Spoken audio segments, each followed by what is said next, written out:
Hey everyone, and welcome to our deep dive today. It's going to be a fascinating one, especially if you're into science fiction. We're diving headfirst into the world of George Orwell's 1984. Get ready for a wild ride, because we're about to explore a dystopian society that's both captivating and kind of terrifying. 1984 has really become a part of our culture. People use it all the time like a shortcut to describe any situation where they feel their freedoms are shrinking or they're being watched a bit too closely. Yeah, you're right. It's like that feeling of Big Brother always lurking over your shoulder. Yeah. That's exactly what we'll be breaking down in this deep dive. How does Big Brother, this all-seeing symbol of power, manage to control not just what people do, but even what they think? Right, and we'll unravel the mysteries of Newspeak, the party's very own weaponized language. And get this, we'll even be talking about why sex is considered an act of rebellion in this crazy world. Plus, we'll take a look at how the 1984 film brought all these themes to life visually and sonically. So buckle up, folks. It's going to be quite a journey. Definitely. Let's start by dissecting Big Brother. He's more than just a face on a poster. He's the embodiment of the party's absolute power and constant surveillance. That feeling of being watched all the time. That's hammered home by those posters everywhere, the telescreens, and of course that chilling slogan, Big Brother is watching you. It's kind of freaky, right? Like looking into a distorted mirror. Our phones, our computers, all those smart devices, are they really tools, or are we the tools being used? Makes you think about the whole privacy thing and what we're willing to give up for convenience. You got it. It's so easy to just slip into that comfort zone and hand over our privacy without a second thought. Speaking of control, let's talk about how the party manipulates reality itself. Which brings us to Wince's job at the Ministry of Truth. He's literally rewriting history to fit the party's agenda. Exactly. Winston's job is to scrub out any inconvenient facts that don't align with the party line and replace them with a fabricated version of events that keeps them in power. It's a chilling example of how those in control can shape how we see reality. The party's slogan, "Who controls the present, controls the past." It's not just a catchy phrase, it's their strategy for staying on top. By controlling the narrative of the past, they control how people understand the present and shape the future. It's like they're gaslighting an entire nation. Uh, Makes you question everything, doesn't it? How do we even know what's real anymore with all the fake news and misinformation swirling around? It's enough to make your head spin. You're right to be concerned. The parallels between 1984 and how information is handled today are striking. It really emphasizes the need for critical thinking and being able to decipher what's real and what's not. Speaking of control, let's dive into the world of Newspeak, the party's linguistic weapon of choice. Okay, Newspeak. It's this strange, simplified language the party uses. It's not just about weird words, though, right? Yeah. There's got to be something more sinister behind it. I mean, getting rid of words like freedom and rebellion, it feels like a direct attack on thought itself. Exactly. Newspeak isn't just about dumbing down language, it's about shrinking the space for human thought. They eliminate words that have anything to do with disagreement or challenging authority. Basically, they're narrowing down the ideas that people can even think about.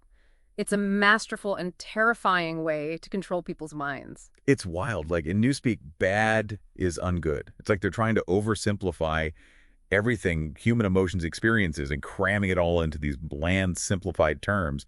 I can't imagine growing up in a world where you don't even have the words to disagree or challenge the way things are. Makes you think if language isn't just about communication, but also about shaping the way we think. That's a deep thought. The connection between how we speak and how we think is a complex one. And 1984 does a brilliant job exploring how language can be a tool of oppression. It makes us really think about the words we use every day and how they shape our worldview. It's powerful stuff. Definitely powerful. Let's switch gears for a minute and talk about this intriguing theme, sex as rebellion. This is where things get interesting. In a world where everything you do is monitored and controlled, even intimacy becomes a form of defiance. You got it. The party knows the power of human connection. Love, desire, intimacy, these are all forces that can challenge those in power. They remind us of our individuality and our humanity, which are things the party desperately wants to crush. So they try to control, suppress, and redirect these emotions to make people solely devoted to the state. It's like Big Brother wants to be the only thing people care about in this dystopian world. That's what makes Winston's secret affair with Julia such a powerful act of rebellion. It's their way of grabbing a tiny piece of freedom and holding on to their humanity. It's a dangerous game they're playing, but it shows how strong the need for human connection is, even in the bleakest situations. You've hit the nail on the head. Their relationship is like a spark of defiance in a world consumed by darkness. Now let's shift our focus to the 1984 film, which really brings these themes to life visually. Right. The film captures the oppressive and bleak atmosphere of the book perfectly. From what I've read, it uses a lot of stark imagery, muted colors, decaying buildings, and those omnipresent telescreens always watching. Visually, it's pretty intense. You're right. The film's aesthetic really reflects how the party controls every aspect of life, even the environment itself. Think about it. Gray skies, huge concrete structures, barren landscapes. It's all designed to make you feel hopeless and lost. The muted colors and drab clothing add to that feeling of a world stripped of individuality and vibrancy. And there's that soundtrack, a haunting mix of industrial sounds and unsettling melodies. It's like Big Brother is creeping into your mind through your ears. It's a brilliant use of visuals and sound to create a truly terrifying experience. Before we move on, I want to go back to something you mentioned earlier about 1984 feeling so relevant to our digital age. What parts of the story do you think hit home the most for people today? That's a great question. I think the themes of being constantly watched and information control are especially powerful in today's world. We live in a time where data collection, facial recognition, and algorithms tracking our every move are everywhere. The lines between our online and offline lives are becoming blurred, and there's so much potential for things to go wrong. 1984 serves as a stark reminder of what can happen when we give up our privacy and allow technology to be used for bad purposes. It's a chilling thought, for sure. What about the manipulation of language and the suppression of dissent? Do you see any similarities between newspeak and how language is used in modern-day politics? Absolutely. We're seeing more and more euphemisms and doublespeak being used to hide the truth and manipulate public opinion. This deliberate twisting of words can have a huge impact on our ability to think critically and have meaningful conversations. 1984 is a cautionary tale urging us to pay attention to how language is being used to shape our understanding of the world. Wow. It's mind-blowing when you really think about it. We've covered a lot of ground here, from Big Brother's watchful gaze to the chilling implications of newspeak and even the power of love and desire. It's a lot to process. It is, and we've only just scratched the surface. But before we dive deeper into these themes, we want to hear from you. What parts of 1984 have resonated most with you? What parallels do you see between Orwell's dystopia and the world we live in today? Share your thoughts, your questions, your insights. We'll be back after a short break to continue exploring this timeless masterpiece. We'll see you in a bit. We're back and ready to plunge even deeper into the world of 1984. I'm right there with you. I mean, we've uncovered some pretty heavy stuff already. Big Brother newspeak, even that unsettling idea of sex as rebellion. Orwell really knew how to weave a tale. But now I'm curious about how the party in 1984 actually manages to keep its grip on power so tight. It can't just be about brute force and fear, can it? It's a complex system for sure. There's the constant threat of the thought police and the very real possibility of public executions. But one of their most effective tools is how they manipulate information. They control the whole story, shaping reality to fit their agenda. Like Winston's job at the Ministry of Truth. It's not just rewriting history. It's like erasing, twisting, fabricating the whole thing. Exactly. Winston's work at the Ministry of Truth is a perfect example of how the party controls information. They know if they control the past, they control the present, and can shape the future. That slogan, "Who controls the present, controls the past." It says it all, really. It's pretty disturbing when you think about it, especially in our own world where misinformation and propaganda are everywhere. How can we even tell what's real anymore? It makes you question everything. That's the challenge we face in this age of information overload. Separating truth from fiction is a constant battle. It makes critical thinking, media literacy, and seeking out different perspectives more important than ever. Absolutely. Speaking of things that are unsettling, let's talk about the thought police. Just the name sends chills down my spine. The thought police are the ultimate intrusion into our private thoughts. They're a constant reminder that no thought, no matter how secret, is safe from the party scrutiny. It creates a climate of fear where people are even afraid to think dissenting thoughts for fear of being caught and punished. It's terrifying. Yeah. And yet, even in this environment of total control, the party is still threatened by something as basic as human connection. It's fascinating how they recognize the power of love, desire, intimacy, all those fundamental human needs. You're right. They understand that genuine human connection is a threat to their control. Love, loyalty, compassion. These emotions can unite people in ways that undermine the party's authority. They see the potential for those feelings to spark resistance and rebellion. It's like they're trying to create a society of robots, devoid of real emotions and independent thought. Exactly. And that's what makes Winston and Julia's relationship so dangerous in their eyes. Their love for each other is a rebellion against the party's attempts to dehumanize and control them. Precisely. Their relationship challenges the party's ideology. It shows that even in the face of overwhelming power, human connection and love can still exist. It reminds us of the strength of the human spirit to resist even the most oppressive forces. Let's shift gears for a bit and talk about the film adaptation of 1984. We've talked about how bleak and oppressive it looks, but what are some specific examples of how the film uses visuals to create that atmosphere? One example is the use of stark contrasts. Think about the harsh lighting during Winston's interrogation.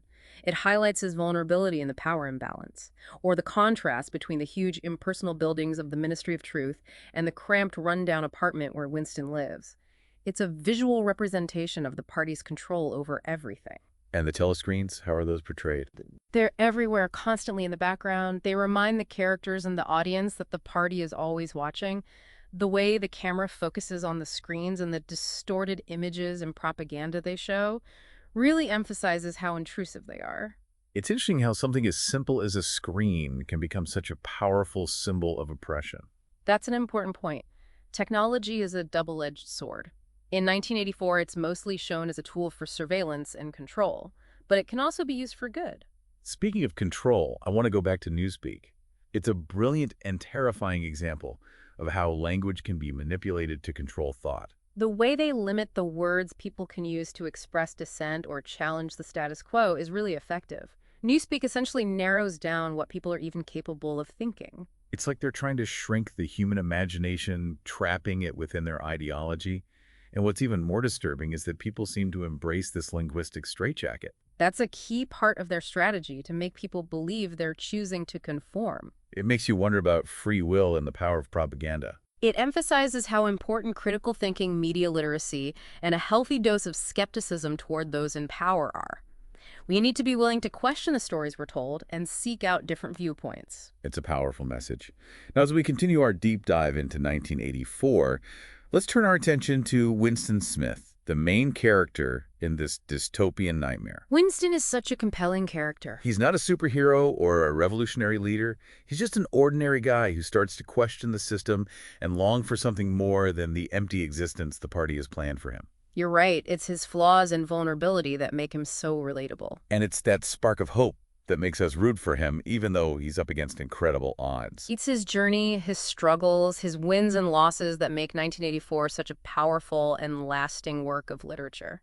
So here's the central question at the heart of 1984. Can one person really triumph over the system? It's a question that keeps us on the edge of our seats. And while I won't spoil the ending, I will say that it forces us to face some uncomfortable truths about power control and the resilience of the human spirit. It's a story that sticks with you long after you've finished it.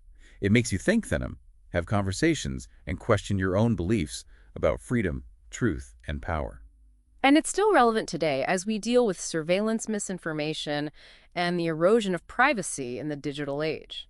It's a story that both terrifies and inspires. Before we wrap up this deep dive, we want to hear from you. What are your thoughts on Winston's journey?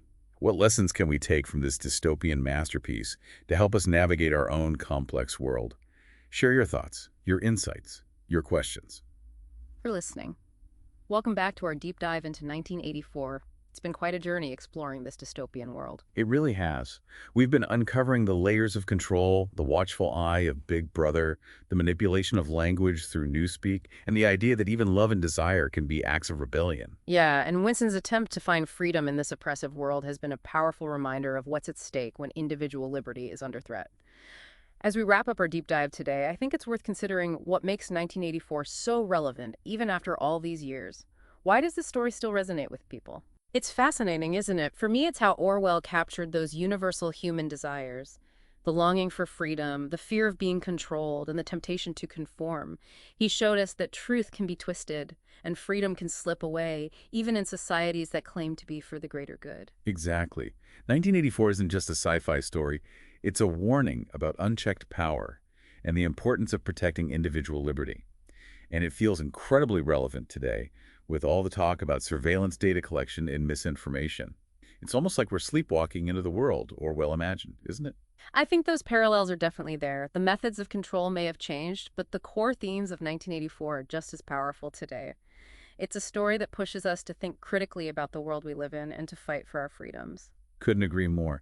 So as we conclude this deep dive, we want to leave you with some food for thought. What aspects of 1984 hit home the most for you? What can we do to protect our freedoms and prevent that dystopian future from becoming a reality? And what does real freedom mean to you? What are you willing to stand up for? What are you willing to sacrifice? These are the questions 1984 makes us face. We hope this deep dive has sparked your curiosity and inspired you to look at the world with a critical eye.